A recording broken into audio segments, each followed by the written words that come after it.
the Quartering and Tim Pool are having a little tiff because the Quartering he talked about Eliza Blue and she got him banned off Twitter and so much speculation about why does this woman have so much pull at Twitter? Why? That's so weird. She's clearly not a trafficking victim, and when people post pictures of her video Vixen days, it's not against the terms of service at Twitter. And in fairness, Quartering has got his Twitter account back, so that has been rectified. But all through this time, the Quartering and his fans, who are also shared fans with Tim Pool, they've been harassing or pressuring Tim Pool to speak on this topic, especially since Tim Pool has had Eliza Blue on his podcast. But Tim Pool strangely won't talk about it, similar to the Jack Murphy situation where he was lightly associated with a controversial figure and he refused to comment on it.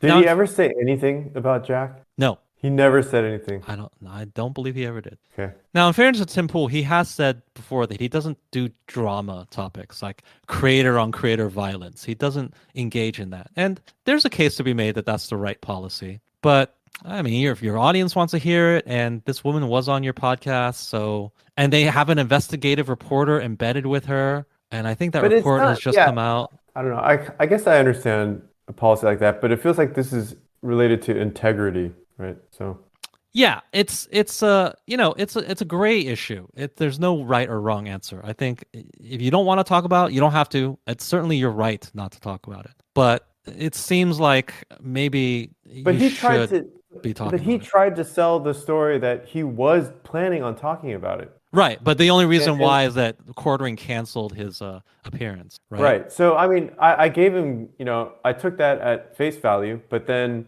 you could say now that some time has passed and obviously Quartering is not going to be on. So right. Does this mean that you're not going to talk about it now? He could easily just talk about it.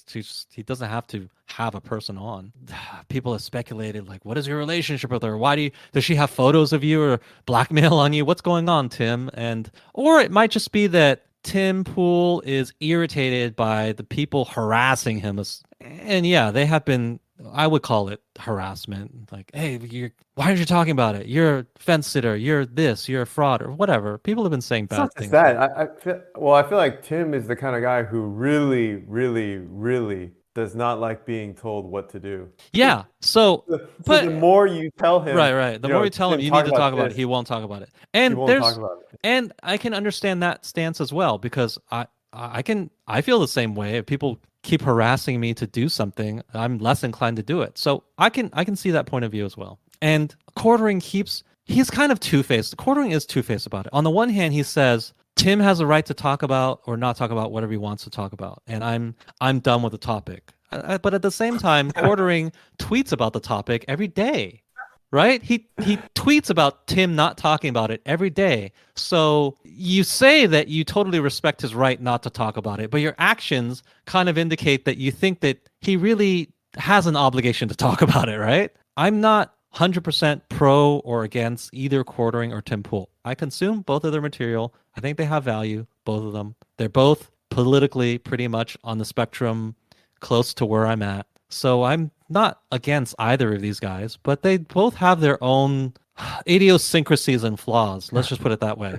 Okay. What is the issue that people have with Jack Murphy? The issue with him is that he's a massive hypocrite. He put himself forward as this alpha male teaching men how to be men. And I'm going to sell you a program even about how to be a masculine man or whatever, but behind the scenes he was a cuck, a literal cuck, not the colloquial cuck. Was the cuckness something from his past, or was it even something? It was from his past, but it was with a woman he's with right now, so we have to assume that maybe it's also from his present. Because I just feel like Quartering calling out Jack Murphy. I feel like there's a lot of this pot calling the kettle black. Oh, why? Because you think he's a cuck? Not that he's a cuck, but he's just as much of a grifter as Jack Murphy is, I think. Okay, yeah, I can see that. I mean, by grifter, you mean he just sort of follows what his audience wants and gives them content they want. Yeah. Or I mean, I feel like his integrity is really nothing to write home about either. Yeah. Particularly the reaction with the whole Crowder Daily Wire thing. He was backing Crowder, Yeah. and Well, yeah, in that situation, I don't think it's that he was grifting or following the money. I think I think they were just friends. they're just friends, and he was unable to separate his bias from the way he covered a story. And Yeah. so, yeah, that does lack integrity in a certain way, although I wouldn't call it grifting. I would just say Mhm. it's a total inability to be objective. So I'm not for or against The either more, guy. yeah. I like both of their content, honestly, and but I do see the flaws in both of them. So it's I mean, I used to like all these people a lot more. Then the more you watch and listen to them and yeah. learn about them, it's just like they all disappoint ultimately. Yeah, but that's typical of anything, right? Familiarity breeds contempt, as they Like say. who hasn't disappointed? I'm thinking, who's the guy with the Lotus? Oh, Carl, Sargon, yeah, Carl Sargon. Benjamin. He Yeah, he seems hasn't had any personal, oh, you're a fucking hypocrite. You're a fucking loser, actually, right? No, he seems he pretty seems good. to So be, yeah, whatever he says is what he's about. He seems pretty transparent. yeah, very Um, few like this, I feel like. Yeah. So if you like his content and you like what he stands for, he hasn't done anything to make you question that he actually does stand for it. But at the same time, people are human. We're all flawed, and familiarity breeds contempt. If you keep watching these people, it just gives you the opportunity to see those flaws. And I think that's true for most people. So I'm not going to be too upset, but I will comment on the of this situation. My take on this drama is that the quartering needs to just he needs to drop it because listen, if Tim Pool doesn't want to cover it, you can say all this stuff about what he doesn't want to cover and whether he should, but at the end of the day, I do agree that it is his right to just not cover stuff if he doesn't want to cover it, you know? And the funny thing is, he's getting rich off of this too, because people are like in that Yeah. video, he's saying that people are super chatting him Yeah. And oh, thousands of dollars. Tim Pool to- blocked the quartering on Twitter, and quartering was wondering, like, why are you blocking me? And like, well, you are kind of being annoying, right? You're being annoying right now, you know? It's just maybe he shouldn't have blocked you, but you are being annoying. You are constantly harping on this thing. God, it feels And like kindergarten or something. yeah, so I don't blame people who want Tim Pool to cover it, and I don't blame Tim Pool for not wanting to cover it.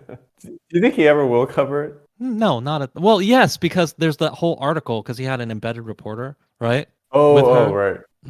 But then people are speculating that embedded reporter seems super chummy with Eliza Blue, and it's going to be a biased report. I'm like, well, okay, whatever. Just read the report then. Read the article and decide for yourself after that.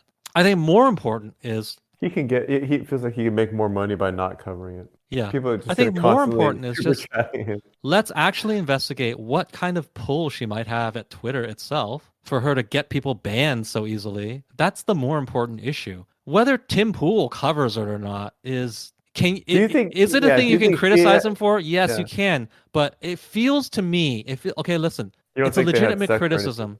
They might have. I don't know. But it feels to me like, the people who are talking about it, D-Day Cobra, and the people who don't like Tim Pool, and on the people on the right who don't like Tim Pool, Mhm. those people who are talking about it, they're just using it they're just weaponizing it against Tim Pool right now. That's all it's for right now. They're just using it as a tool for them to get at Tim Pool. I'm not interested in that. You know, Yeah. just what the fuck ever. I'm more interested in why does this woman have a seemingly extra influence at Twitter? I don't care whether Tim Pool covers her or not.